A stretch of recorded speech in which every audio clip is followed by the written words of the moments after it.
Merhaba arkadaşlar, kanalıma hoş geldiniz. Bugün orkide dalının nereden kesilmesiyle ilgili böyle kısa bir video hazırlamak istedim sizlere arkadaşlar.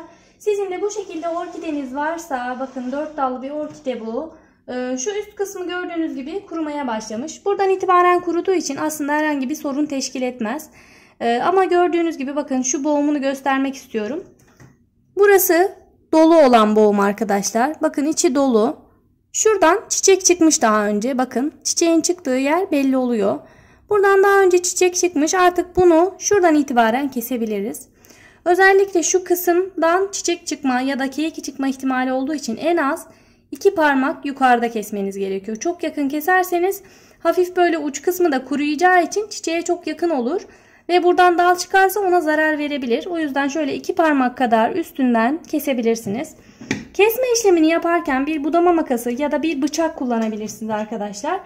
Bu işlemi yaparken tabi budama makasınızın steril olmadığını, temiz olmadığını düşünüyorsanız bir limon kullanabilirsiniz. Limonu böyle birkaç damla bir peçetenin üzerine damlatıp bununla budama makasınızı iyice silebilirsiniz. Limon oldukça iyi bir dezenfektan görevi görür.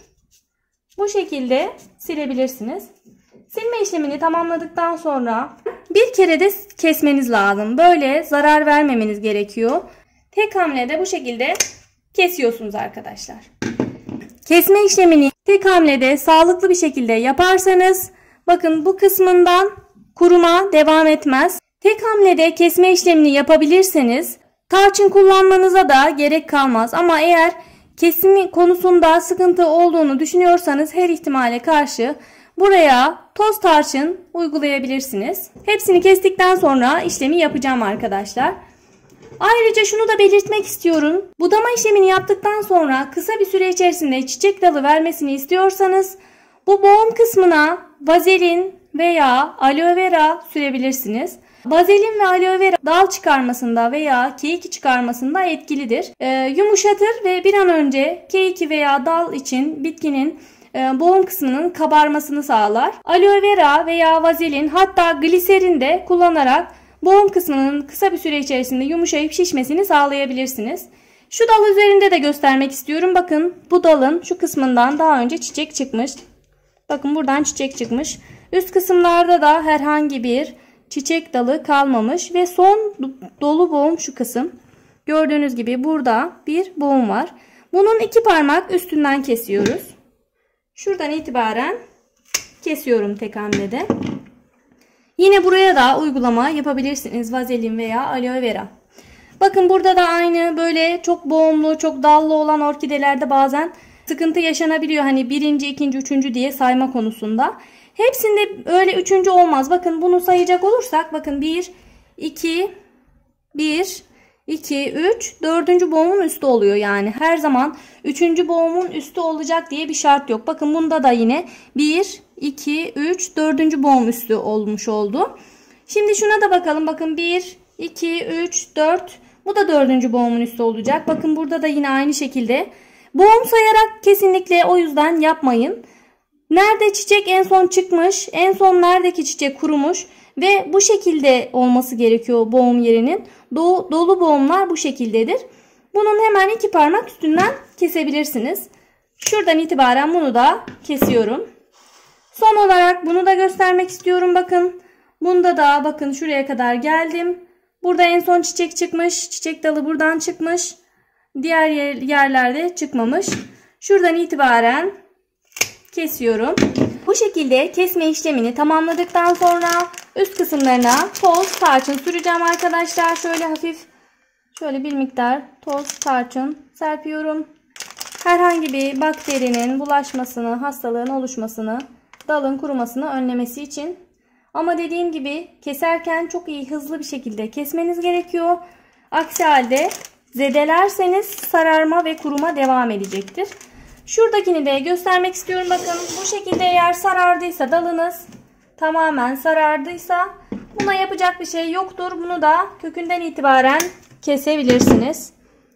Bakın şöyle kökünden itibaren kesebilirsiniz. Sararma olmadıysa da eğer dalınız bu şekildeyse sararma olmadıysa yine yeşil görünüyorsa Ama boğum yerleri bu şekilde beyazsa, bakın boğum yerleri bu şekilde beyazlıyor bazen. Normalde bakın, normalde böyle yeşil olması gerekiyor. Ama böyle beyazlıyorsa bu boğumdan artık herhangi bir umut yoktur demektir. Yani oradan artık çiçek dalı tekrardan verme ihtimali çok zor. Kurumuş sayılıyor. Bu boğumun içindeki su, öz suyu çekilmiş oluyor, kurumuş oluyor. O yüzden bu şekilde sararmışsa günden itibaren ya da o sararmış olan boğumdan itibaren kesebilirsiniz arkadaşlar. Kesim işlemini bitirdikten sonra tarçın uyguladım bir miktar. Daha sonra da bu boğum yerlerine aloe vera sürerek keiki veya çiçek dalı elde edebilirsiniz arkadaşlar. Hatta bununla ilgili kanalımda videolar mevcut. Yukarıdaki linke tıklayarak bu videolara da ulaşabilirsiniz. Bu boğum yerlerine özellikle aloe verayı sürerseniz erken bir zaman içerisinde tekrar çiçek dalı veya keiki elde edebilirsiniz. Yine dediğim gibi vazelin veya gliserin de kullanabilirsiniz arkadaşlar. Tabii şunu da belirtmek istiyorum. Her orkidede keiki elde edilmiyor. Ben çok deneme yaptığım için genellikle keiki beyaz orkidelerde oluyor arkadaşlar. Bu biraz da orkidenin cinsiyle alakalı sanırım. Her orkideye uygulanınca sonuç elde edilmeyebiliyor. Ben birçok orkideme uyguladım. Bazılarında gerçekten çok iyi sonuçlar aldım. Çok güzel keikiler verdi. Çiçek dalı da yine oluştu ama özellikle keiki konusunda beyaz orkideler çok daha iyi. Doğurgan oldukları için sanırım beyaz orkidelerde özellikle keiki elde etmesi oldukça kolay oluyor. Sizin de özellikle orkideniz beyazsa keiki elde etme ihtimaliniz çok yüksek.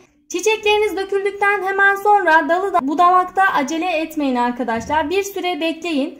Dalı kesmediğinizde kendiliğinden de keiki oluşabiliyor. Bir süre bekleyin. Baktınız herhangi bir gelişme olmadı. Bu söylediğimi uygulayarak siz de keiki veya bir an önce çiçek dalı elde edebilirsiniz. Ayrıca bu çiçek dallarında da özellikle silmenizi tavsiye ederim arkadaşlar. Bazen yapışkanlı sıvı meydana geliyor. Bu bitkinin üzerinde bit olduğunu gösterir.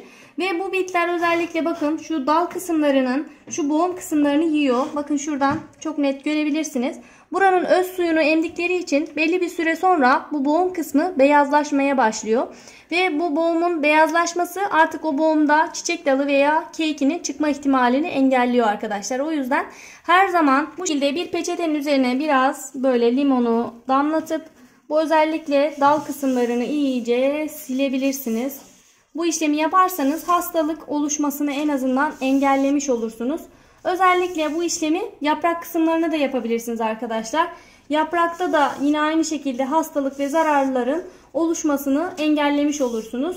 Bu normalde dediğim gibi bu unlu bitten dolayı yapışkanlı sıvı meydana geliyor orkidenin üzerinde.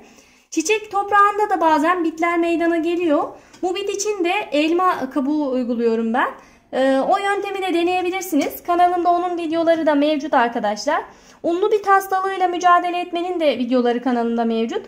Ama eğer dediğim gibi bu yöntemi uygularsanız sık sık böyle limonun suyu ile böyle orkidenizin dalını, yapraklarını, gövdesini iyice silerseniz bu hastalıklar oluşmadan engellemiş olursunuz. Yani oluşmasını da engellemiş olursunuz. Böylelikle tekrar bitlerle mücadele etmek zorunda kalmazsınız. Dökmüş olduğumuz tarçın da oldukça faydalı. Toprağına da bir miktar dökebilirsiniz. Ya da sineklenme söz konusuysa özellikle toz tarçından ziyade çubuk tarçın da kullanabilirsiniz. Çubuk tarçın bitkinizde sineklerin oluşmasını engelleyecektir. Hastalık filan söz konusu olduğunda da özellikle böyle yaralanma olursa bitkinizin üzerinde, yapraklarında veya gövdesinde o zaman toz tarçın da uygulayabilirsiniz arkadaşlar. Bu şekilde yaprak kısmını da iyice siliyoruz. Bu limonla silme işlemi biraz orkidenin yapraklarının kurumasına sebep oluyor. Arada bir normal su ile de böyle yapraklarını silebilirsiniz. Hatta ben genellikle böyle üzerine bir sprey ile böyle su serpiyorum. Ama tabii sonrasında şu gövde kısmını iyice siliyorum. Bu gövde kısmında çünkü kalırsa mantari enfeksiyonlara sebep oluyor. Üzerine su serpme işlemini yaptıktan sonra da camı açıyorum, böyle evi havalandırıyorum. Bu orkidelere çok iyi geliyor. Daha hızlı bir şekilde dal vermesini ve kök vermesini sağlıyor arkadaşlar. Siz de bu anlattıklarıma dikkat ederek orkidenize gerekli bakımları yapabilir. Çiçek dalını da bu şekilde keserek yeni çiçek dalları elde edebilirsiniz arkadaşlar. Bugünkü videonun da sonuna geldik. Videonun faydalı olduğunu düşünüyorsanız beğenmeyi ve yorum yapmayı unutmayın lütfen. Ayrıca yeni videolardan haberdar olabilmek için kanalıma ücretsiz olarak abone olabilirsiniz. Soru ve görüşlerinizi de yorumlara yazarsanız elimden geldiği kadar hepinize yardımcı olmaya çalışırım arkadaşlar. Instagram hesabımdan da beni ekleyerek soru ve görüşlerinizi yine iletebilirsiniz. Çiçek ve bahçe bakımına dair yepyeni bir videoda görüşmek üzere. Hoşça kalın.